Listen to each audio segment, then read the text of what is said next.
নমস্কাৰ অন্য এটা ভিডিঅ'লৈ মই আপোনালোকক স্বাগতম জনাইছোঁ। আজি ভিডিঅ'টিত আমি আলোচনা কৰিম অসমত আহিব লগা এটি ডাঙৰ সমস্যাৰ বিষয়ে। বৰ্তমান এইকেইদিনত যিকেইটা নিউজ পাই আছোঁ এইটো বহুত ভয়ংকৰ। আমাৰ অসমৰ কাৰণে, বিশেষকৈ নৰ্থ ইষ্টৰ কাৰণে বহুতে বেয়া খবৰ। গতিকে মই গোটেই নৰ্থ ইষ্ট আৰু অসমৰ কাৰণে কিয় এই নিউজকেইটা বেয়া, মই এই গোটেইখিনি আলোচনা কৰিম।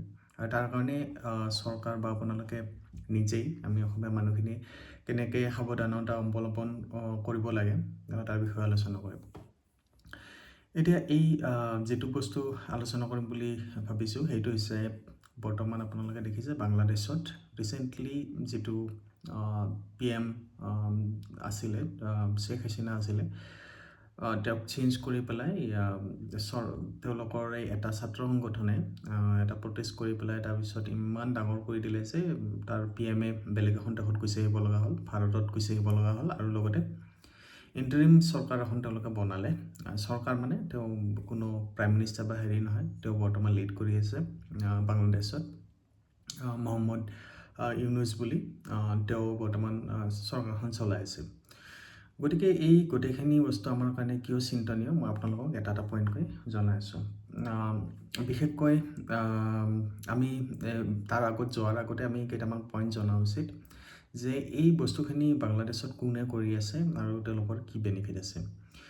প্ৰথমতে আপোনালোকে জানে যে বাংলাদেশখন যেতিয়া পূব পাকিস্তান আছিলে, তাৰপিছত তেওঁলোকে নিজাকৈ যেতিয়া তেওঁলোকৰ পশ্চিম পাকিস্তানৰ লগত তেওঁলোকৰ বহুত এটা সংঘাত হ'ল। তাৰপিছত আমাৰ ইণ্ডিয়াৰ যি চৰকাৰ আছিলে সেই টাইমত, ইন্দিৰা গান্ধী চৰকাৰ আছিলে, তেওঁলোকে হেল্প কৰি পেলাই পাকিস্তানৰ পৰা যি তেওঁলোকে মানে এটা বহুত প্ৰেছাৰ ফিল কৰি আছিলে, সেইটো প্ৰেছাৰটো নোহোৱা কৰি পেলাই তেওঁলোকক নিজৰ এখন দেশ ক্ৰিয়েট কৰাত তেওঁলোকে সহায় কৰিছিলে। চ' সেইটো আছিলে পুৰণি কথা। তাৰপিছত ৰিচেণ্টলি তাৰপিছত আমাৰ বাংলাদেশৰ লগত যিটো ৰিলেশ্যন আছিলে বহুত ভালেখিনি চলি আছিলে, এইখিনি কথা সকলোৱে জানে। কিন্তু এই ৰিচেণ্টলি যেতিয়া এইটো চেঞ্জ হ'ল, তাৰ আগতে এই বস্তুখিনি আমি ভাবিব মানে ছেকেণ্ড অপশ্যনেই নাই যে কোনে কৰিছে বুলি। এইটো হৈছে পাকিস্তানৰ চোৰাংচোৱা সংস্থা ISI তেওঁলোকৰ লগত এইটো জড়িত আছে। আৰু এইটো জড়িত এইকাৰণে আছে কাৰণ আপোনালোকে যেতিয়া চাই ইমিডিয়েটলি শ্বেখ হাছিনাৰ চৰকাৰ হোৱাৰ পিছত, ভংগ হোৱাৰ পিছত যিকেইটা ছাত্ৰ সংগঠন আছে তেওঁলোকৰ এইটো এটা বাহানা আছিলে যে শ্বেখ হাছিনা যিহেতু আমাৰ ভাৰতৰ লগত সম্বন্ধটো ভাল কৰি ৰাখিছে, সেইটো ব্ৰেক কৰিব লাগে। যিহেতু সেইটো ইলেকশ্যনৰ থ্ৰুদিও কৰিব নোৱাৰিলে, গতিকে তেওঁলোকে সেইটো ইলিগেলি কৰিছে বুলি ক'ব লাগিব। এটা প্ৰতিবাদ কৰি পেলাই এটা ইলেক্টেড PM-ৰ ঘৰত সোমাই পেলাই তেওঁক খেদি পঠাই পেলাই নতুন নিজৰ ইচ্ছামতে এজন মানুহক বহাইছে। আৰু মহম্মদ ইউনুছ আমি জানো তেওঁলোকৰ লগত পাকিস্তান জড়িত নহয়, পাকিস্তানক সহায় কৰি আছে আমেৰিকাই যেতিয়া আমাৰ ভাৰতৰ এগেইনষ্টত কিবা যাব লগা হয় তেতিয়া সদায় পাকিস্তানক সহায় কৰি আহিছে। গতিকে পাকিস্তানৰ এইটো খেলত তেওঁলোকৰ জড়িত আছে।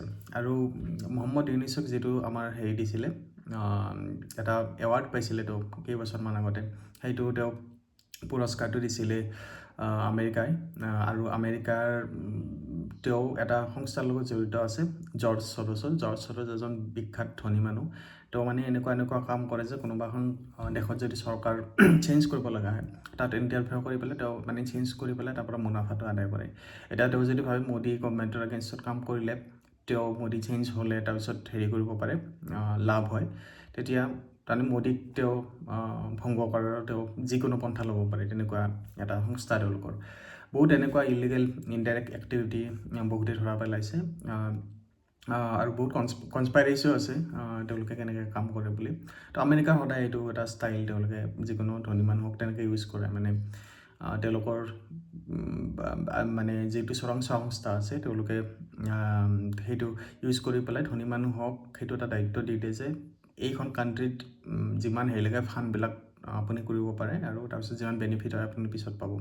তেওঁ প্ৰজেক্টবিলাক দিলে তেনেকৈ, যেনেকৈ আমাৰ ভাৰতত আমাৰ হেৰি হয় ৰাজনীতিত, বোলে যিটো পাৰ্টিক কোনোবাই যদি আগতে ফাণ্ডটো দিয়ে পিছত তেওঁলোকক বেছি ব্যৱসায়ত সহায় কৰি দিয়ে, তাৰ পৰা আমি 10 গুণ মুনাফা আদায় কৰিব পাৰে। তেনেকুৱাই গতিকে এই আমেৰিকাও জড়িত আছে পাকিস্তানৰ হেৰিৰ লগত।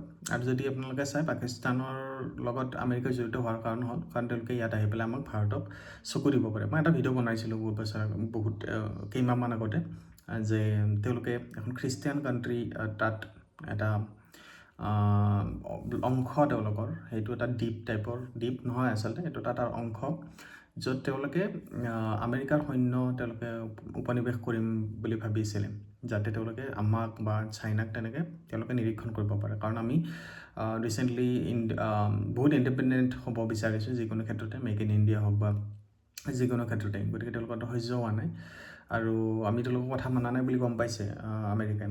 তো সেইটো কাৰণে তেওঁ সেইটো ব্যৱস্থা লৈছে, ISIৰ লগত লগ হৈ পেলাই এইটো কাম কৰিছে যাতে আমি বাংলাদেশৰ লগত ৰিলেশ্যনটো শেষ কৰোঁ। তেতিয়ালৈকে তেওঁলোকে নিজৰো সেই সৰু কাণ্ট্ৰি এখন বা এটা উপনিৱেশ তেওঁলোকে হেৰি কৰিব পাৰিব তেওঁলোকৰ সৈন্যৰ, আৰু বেলেগক নিৰীক্ষণ কৰিব পাৰিব। আৰু বাংলাদেশৰ আৰু পাকিস্তানৰ এইটো বেনিফিট, তেওঁলোকে যে আমাৰ নেইবাৰিং কাণ্ট্ৰিখনৰ লগত যদি ৰিলেশ্যন বেয়া হয় তেতিয়াহ'লে সেইটো এটা পাকিস্তানৰ মানে প্ৰক্সি টাইপ হৈ যায়, পাকিস্তানে তেওঁলোকে ছেকেণ্ড পাকিস্তান টাইপত কাম কৰিব সেইটো।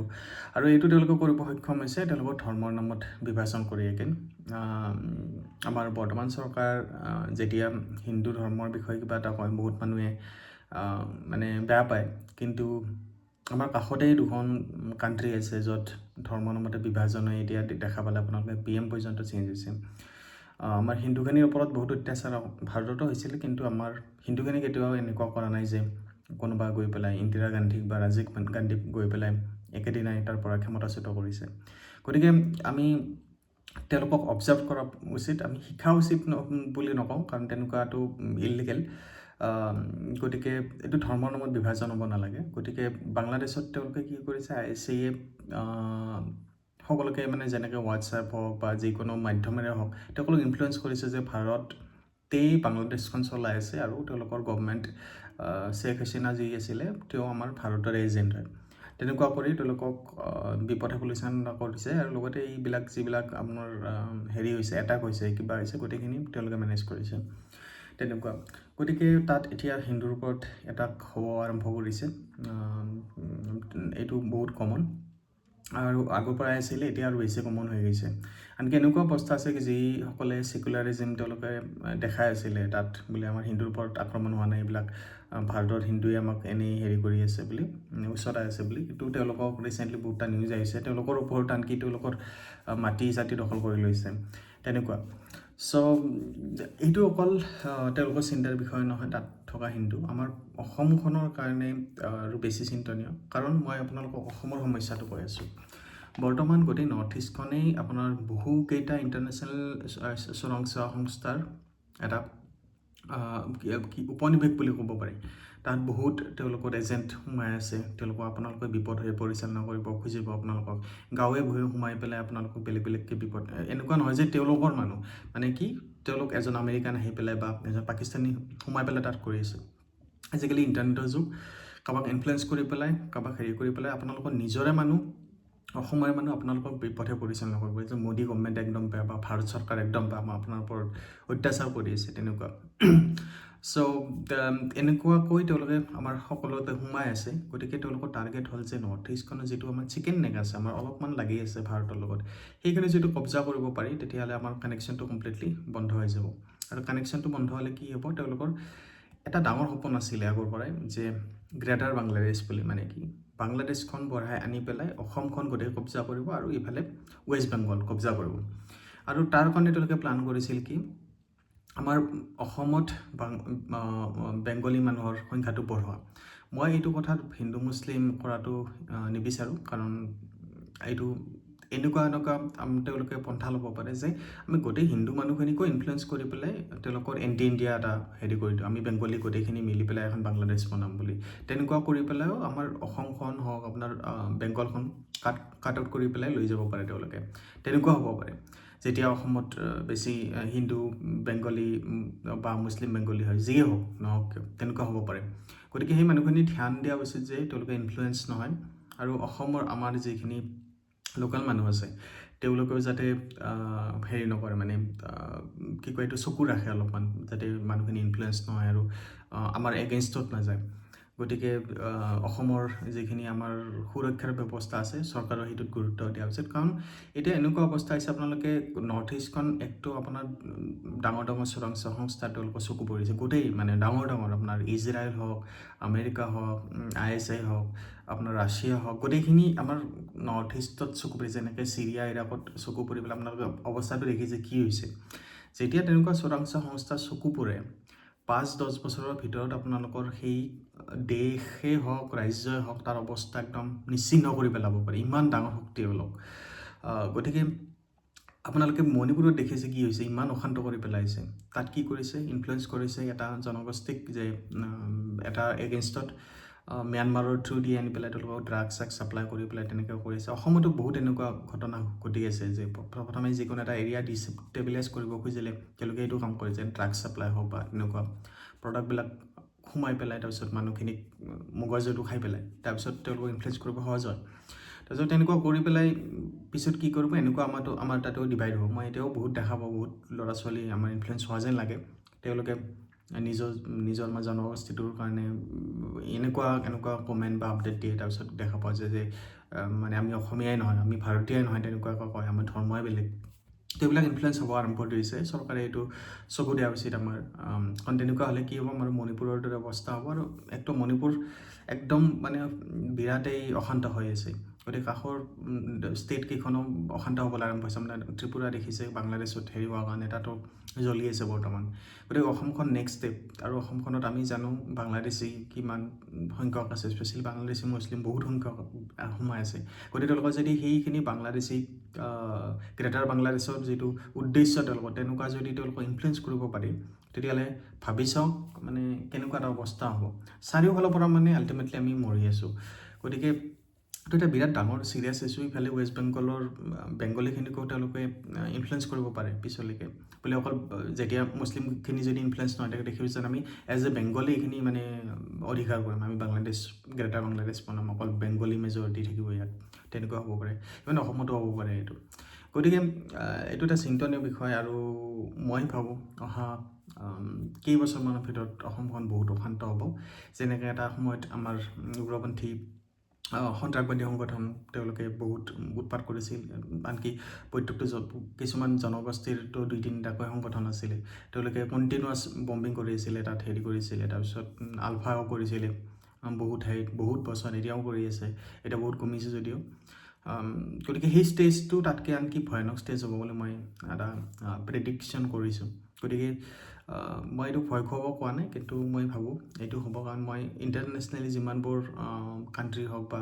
ষ্টেট হওক এইবিলাক ইণ্টাৰফাৰেঞ্চ দেখিছোঁ সেই কোনো ষ্টেট বা কাণ্ট্ৰি বাছি থকা নাই ভালকৈ গতিকে আমি এইটো সাৱধান হ'ব লাগে চকু মুদাকলি হৈ নাথাকিব আপোনাৰ অসমীয়া মানুহখিনি তেনেকুৱা অলপ গতিকে বিশেষকৈ আমি চৰকাৰক অনুৰোধ জনাম যে এইখিনি তেওঁলোকে অলপ চকু দিয়ক আমি কোনো আমেৰিকা পাকিস্তান বা তেনেকুৱা এটা কাশ্মীৰৰ দৰে অৱস্থা আমি কৰিব বিচৰা নাই পুনৰ আমাৰ আগতেই বহুত বেয়া অৱস্থা অসমখন বহুত পিছ পৰি গৈছে গতিকে এইখিনি যাতে নহয় আৰু ভাৰত চৰকাৰে যাতে বহুত গুৰুত্ব দিয়ে যিমান লাগে তাত সৈন্য পঠাব পাৰে পঠাব পাৰে কিন্তু বৰ্ডাৰৰ পৰা যাতে বেলেগ মানুহ নাহে আৰু আমাৰ গোটেই তাত থকা মানুহখিনি মেইনলি গোটেইখিনি একগোট হ'ব লাগিব এনেকুৱা নহয় যে মই বড়ো মই কছাৰী মই ৰাভা মই অসমীয়া মই তেনেকৈ ডিভাইড হ'লে নহ'ব গতিকে সেই মানুহখিনিক যদি ইনফ্লুৱেঞ্চ কৰিব নোৱাৰে মদ বেছিকৈ খুৱায় ড্ৰাগছ বেছিকৈ খুৱায় সেইটো চৰকাৰে ধ্যান দিব লাগে গতিকে ড্ৰাগছ কাৰ্টেলটো কমপ্লিটলি নিৰ্মূল কৰিব লাগিব তাৰ আগতে চৰকাৰে তো এইবিলাকেই বহুত সমস্যাৰ সৃষ্টি কৰি আছে